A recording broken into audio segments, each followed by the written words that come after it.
Bonjour, je suis Isabelle Badoc. J'anime chez Generix Group la gamme Supply Chain Execution en tant que Product Marketing Director. Il y a beaucoup d'enjeux en logistique en 2022 et de même que ces dernières années.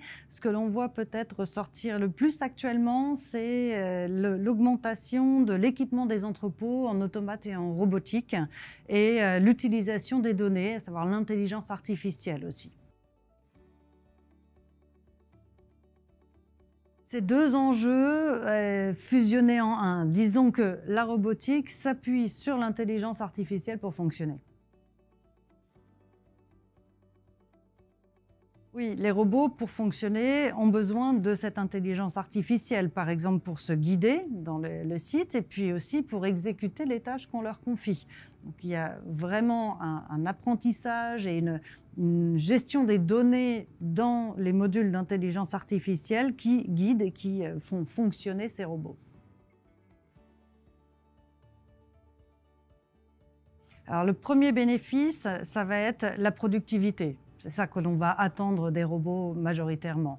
Et puis la productivité, il faut qu'elle s'accompagne de qualité. Il n'est pas question d'abîmer les produits ou de rater des commandes parce qu'on aurait confié à un automate. Et puis le troisième élément, c'est l'impact que vont avoir les robots, la robotique, sur l'attractivité du secteur de la logistique pour les hommes qui travaillent dans ce secteur-là.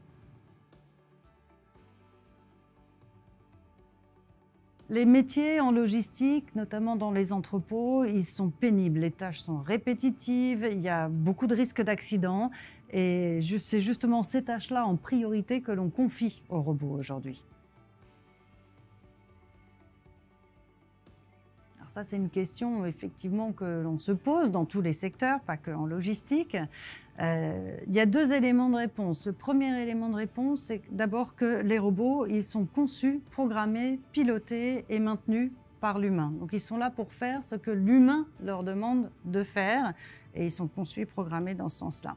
Puis un deuxième élément de réponse, c'est que aujourd'hui, on constate que les robots en entrepôt, en tout cas en logistique, sont capables d'exécuter des tâches simples, d'accord? En tout cas, ils sont mis en place pour exécuter des tâches à faible valeur ajoutée, mais à fort poids accidentogène ou de risque ou de pénibilité.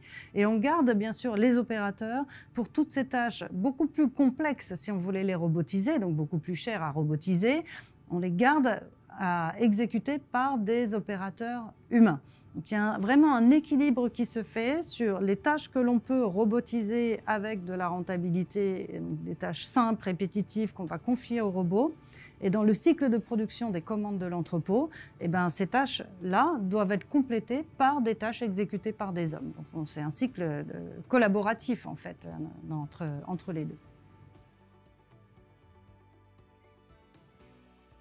Si les robots tombent en panne complètement ou s'ils subissent un ralentissement, ce qui va être important de faire, de prévoir et de pouvoir exécuter, et ça c'est la gestion d'entrepôt, le WMS qui va le piloter, c'est de rebasculer les charges qui leur étaient destinées vers des équipes humaines cette fois-ci. La collaboration.